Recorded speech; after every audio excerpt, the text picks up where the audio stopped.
Hello friends, आप सभी का एग्रो विद रवि में हार्दिक स्वागत है। दोस्तों, आज हम आपके लिए BSc agriculture 5th semester subject है आपका rain fade and dry land agriculture से जुड़े हुए कुछ अति महत्वपूर्ण प्रश्नों की श्रृंखला लाए हैं। दोस्तों, यह प्रश्न आपकी परीक्षा की दृष्टि से बहुत ही महत्वपूर्ण होने वाले हैं, तो क्लास को पूरा देखिएगा। साथ में क्लास यदि आपको अच्छी लगे तो क्लास को ज़्यादा से ज़्यादा लाइक और शेयर करना बिल्कुल ना भूलें। अगर आप चैनल पर नए हैं तो चैनल को सब्सक्राइब कर लें। साथ में चैनल को सब्सक्राइब करने के बाद बेल आइकन दबाना बिल्कुल ना भूलें, जिससे कि चैनल पर आने वाले इसी प्रकार के और भी वीडियोज़ के जो नोटिफिकेशन है आपको सबसे पहले प्राप्त हो। तो प्रश्न यह है कि इन सीटू नमी संरक्षण क्या है, या इस प्रकार से दूसरा भी प्रश्न पूछा जाता है कि इन सीटू जल कटाई क्या है, या इससे आप क्या समझते हैं। दोस्तों, यह प्रश्न आपकी परीक्षा की दृष्टि से बहुत ही महत्वपूर्ण है कि इन सीटू नमी संरक्षण या इन सीटू जल कटाई क्या है। तो दोस्तों, आपको बता दें, इसका जो उत्तर है वो इस प्रकार से होगा कि खेत में कुछ ऐसी प्रविधियाँ या विधि अपनाई जाती हैं जिससे वर्षा तथा अपधावन जल की अधिकाधिक मात्रा खेत में संचित कर ली जाए। इन सीटू जल कटाई या इन सीटू जल संरक्षण कहलाता है। तो दोस्तों, आशा करते हैं आप समझ चुके होंगे कि इन सीटू जल कटाई या इन सीटू जल संरक्षण क्या है। तो खेत में कुछ ऐसी प्रविधियां या विधियां को अपनाना जिससे कि वर्षा तथा अपधावन जल की अधिकाधिक मात्रा खेत में सिंचित कर ली जाए, जिसको इन सीटू जल कटाई कहते हैं। तो जो इन सीटू जल कटाई के लिए जो अपनाई जाती विधियां हैं वो निम्न प्रकार से हैं, जैसे कि खेतों की मेड़बंदी। दूसरा है खेतों की जुताई ढाल की विपरीत दिशा में करके। उसके बाद फसल अवशेषों का अधिकाधिक प्रयोग करके, गर्मी की गहरी जुताई करके, पतवार का उपयोग करके। इन सीटू नमी संरक्षण का उद्देश्य कई बार परीक्षा में दोस्तों प्रश्न इस प्रकार से भी बनता है कि इन सीटू नमी संरक्षण का उद्देश्य बताइए। तो इसका जो उत्तर है वो इस प्रकार से होगा कि इन सीटू नमी संरक्षण का उद्देश्य है कि उक्त प्रक्रियाओं का समाकलित उद्देश्य यह होता है कि अपधावन जल को जगह जगह रोक दिया जाए तथा वर्षा जल की अधिकाधिक मात्रा खेत में ही शोषित हो जाए तथा प्रयुक्त पतवार अथवा फसल अवशेषों के कारण उसका वाष्पीकरण द्वारा कम से कम क्षति हो सके। ये होता है कि इन सीटू नमी संरक्षण का उद्देश्य। अगर दोस्तों प्रश्न दो प्रकार से बनते हैं आपकी परीक्षा में कि इन सीटू संरक्षण से आप क्या समझते हैं, और दूसरा प्रश्न यह बनता है कि इन सीटू नमी संरक्षण का उद्देश्य बताइए। तो दोस्तों, हम आपको दोनों प्रश्नों के उत्तर बता दिए हैं। अगर आपकी परीक्षा में जो भी प्रश्न पूछा जाए तो आप उसका उत्तर सही से लिख सकेंगे।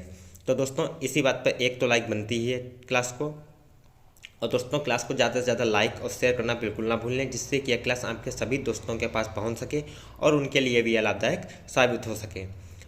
अब जो अगला है वो यह है कि ढालू भूमियों पर किस विधि से जुताई करनी चाहिए। यह आपके कुछ विकल्पित प्रश्नों के उत्तर लाए हैं कि ढालू भूमियों पर किस विधि से जुताई करनी चाहिए। तो इसका जो सही उत्तर है वो यह होगा कि कंटूरिंग विधि से। जो ढालू भूमियाँ होती हैं उन पर कंटूरिंग विधि से ही जुताई करनी चाहिए। अगला है कि कम वर्षा वाले क्षेत्रों में कौन सी विधि का उपयोग करना चाहिए जिससे कि वर्षा का अधिक से अधिक पानी खेतों में रोका जा सके। तो इसका सही उत्तर है मेड़बंदी विधि का। फिर अगला प्रश्न है कि ढीली भूमियों में नमी को कैसे सुरक्षित रखा जाए। तो इसका भी सही उत्तर है कि जीवांश खाद डालकर जो ढीली भूमियाँ होती हैं उनकी जो नमी को है वो सुरक्षित रखा जा सकता है। इसी प्रकार से अगला प्रश्न है कि मृदा धारिता किसे कहते हैं। मृदा धारिता किसे कहते हैं। तो इसका जो सही उत्तर है वो इस प्रकार से होगा कि मृदा में जल की मात्रा जो गुरुत्वाकर्षण शक्ति के विरुद्ध धारण की जाती है मृदा धारिता कहलाती है। तो मृदा धारिता किसे कहते हैं कि मृदा में जल की मात्रा को गुरुत्वाकर्षण शक्ति के विरुद्ध धारण किया जाता है, मृदा धारिता कहते हैं। इस अवस्था पर स्वतंत्र जल की गुरुत्वाकर्षण शक्ति के द्वारा मात्रा नीचे पहुंच जाती है। अगला प्रश्न है कि मलिन या मुरझान बिंदु किसे कहते हैं, संक्षेप में वर्णन कीजिए। तो दोस्तों, यह भी प्रश्न बहुत ही महत्वपूर्ण है आपकी परीक्षा की दृष्टि से कि मलिन या मुरझान बिंदु किसे कहते हैं, संक्षेप में वर्णन कीजिए। तो इसका जो सही उत्तर है वो इस प्रकार से होगा कि मृदा में जल की मात्रा वाष्पीकरण व पौधों से उत्स्वेदन की क्रिया द्वारा निरंतर कम होती रहती है। क्या है कि मृदा से जल की मात्रा वाष्पीकरण व पौधों से उत्स्वेदन की क्रिया द्वारा निरंतर कम होती रहती है। फलस्वरूप मृदा के अंदर एक जल बिंदु ऐसा आ जाता है जिस पर पौधे द्वारा मृदा से नमी का शोषण नहीं कर पाते हैं। इस अवस्था पर भी पौधों में उत्स्वेदन की क्रिया द्वारा पानी निरंतर उड़ाया जाता रहता है या वाष्पीकृत होता रहता है।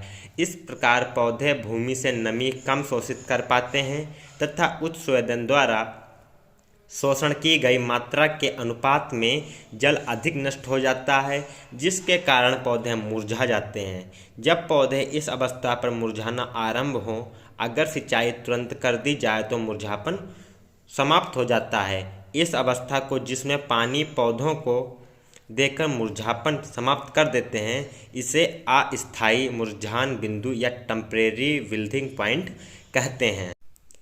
इसी प्रकार से अगला प्रश्न है कि मृदा धारिता ज्ञात करने की विधियां लिखिए।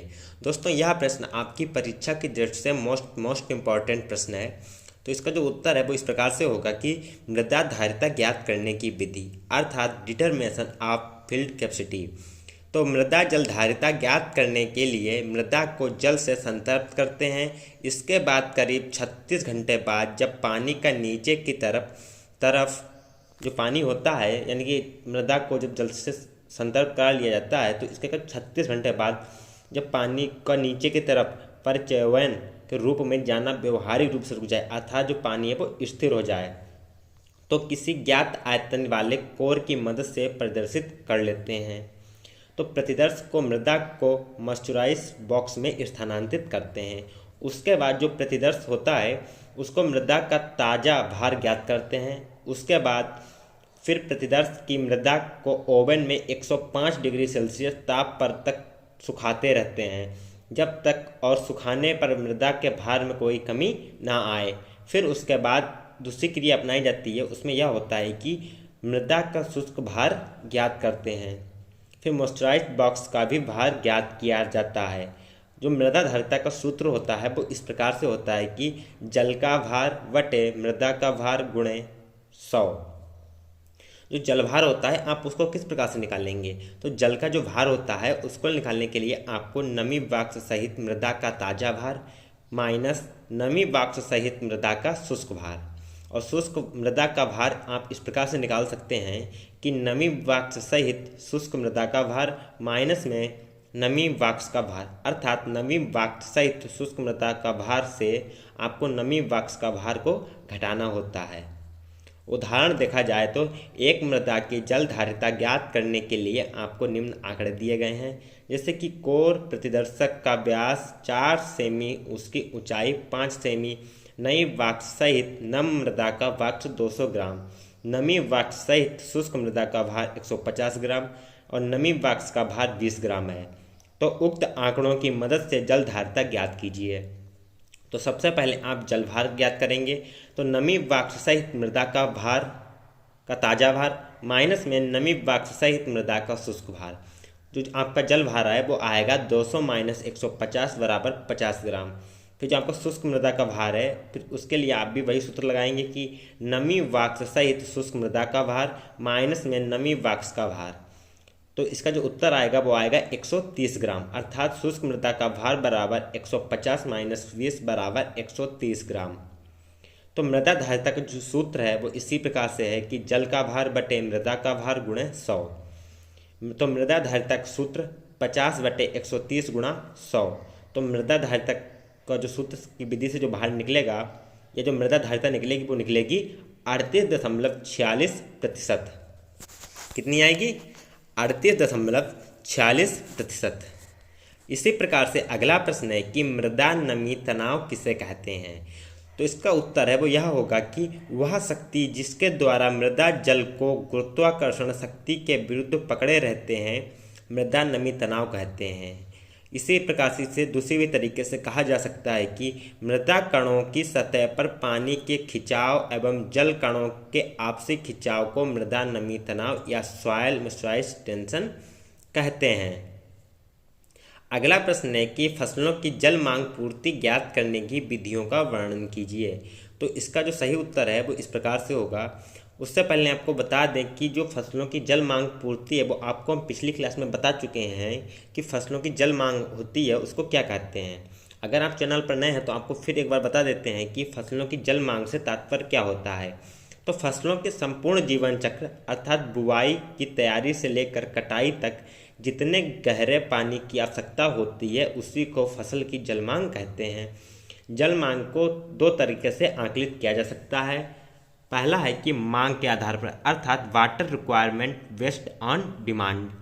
फिर अगला है कि पूर्ति के आधार पर जल मांग, तो water requirement based on supply. तो मांग के आधार पर जल मांग होती है अर्थात water requirement based on demand.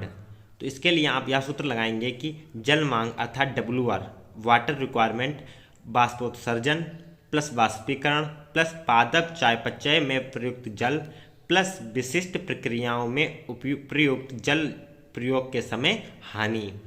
फिर अगला है कि पूर्ति के आधार पर जल मांग अर्थात water requirement based on supply. तो इसके लिए आप सिंचाई जल प्लस भूमिगत जल का योगदान प्लस प्रभावकारी वर्षा। इसी प्रकार से अगला प्रश्न है कि जल निकास किसे कहते हैं। तो इसका भी उत्तर इसी प्रकार से होगा कि फसल की पैदावार बढ़ाने हेतु भूमि की सतह अर्थात सरफेस अथवा अघोसतह से अधिक पानी को कृत्रिम रूप से बाहर निकालना ही जल निकास कहलाता है। अगला प्रश्न है कि उत्स्वेदन अवरोध किसे कहते हैं। तो दोस्तों यह भी प्रश्न आपकी परीक्षा की दृष्टि से बहुत ही महत्वपूर्ण है कि उत्स्वेदन अवरोध किसे कहते हैं। तो पौधों द्वारा ग्रहण किए गए पानी का 90% वाष्पोत्सर्जन द्वारा उड़ जाता है, अतः इस पर नियंत्रण के द्वारा पौधों का जल संतुलन सुधारा जा सकता है। एंट्रो ट्रांसपेरेंट पदार्थ इसे रोकते हैं। तो किस तरह के पदार्थ इसको रोकते हैं। तो एंट्रो ट्रांसपेरेंट पदार्थ जो होते हैं वो इसी क्या कहते हैं कि पौधों द्वारा ग्रहण किए गए जल का 90% वाष्पोत्सर्जन द्वारा उड़ जाता भाग है, तो उस पर वो रोकथाम लगाते हैं जिससे कि जो जल की हानि है वो कम हो सके। इसी प्रकार से अगला प्रश्न है कि अंतः स्पंदन दर किसे कहते हैं। तो मृदा का वह गुण जो उस अधिकतम दर का निर्धारण करता हो जिस पर जल निर्दिष्ट परिस्थितियों के अंतर्गत मृदा में प्रवेश करता है। तो क्या है कि मृदा का वह गुण जो उस अधिकतम दर का निर्धारण करता हो जिस पर जल निर्दिष्ट परिस्थितियों के अंतर्गत मृदा में प्रवेश करता है। अगला प्रश्न है कि कृषि सूखा किसे कहते हैं, संक्षेप में टिप्पणी कीजिए। इसी प्रकार से प्रश्न बनते हैं। यह सीधे सीधे पूछ लिया जाता है कि कृषि सूखा किसे कहते हैं। तो इसका उत्तर है वो इस प्रकार से होगा कि इस सूखे का संबंध मौसमी और जलीय सूखे से होता है जब दीर्घ काल तक मृदा में नमी की मात्रा कम हो या बिल्कुल समाप्त हो गई हो, पर्याप्त मात्रा में वर्षा ना हो तो पदार्थ का विकास अवरुद्ध हो जाता है जिससे फसल विफलता, न्यून फसल पैदावार, अनाज की न्यून गुणवत्ता तथा धूल उत्सर्जन आदि की परिस्थितियां पैदा हो जाती हैं। इसे ही कृषि सूखा कहते हैं।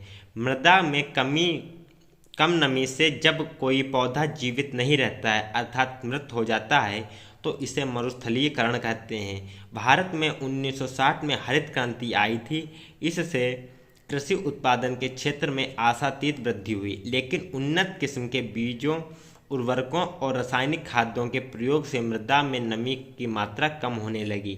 यदि फसलों की समय पर सिंचाई ना हो तो कृषि सूखे की स्थिति पैदा हो जाती है जिसे कृषि सूखा कहते हैं।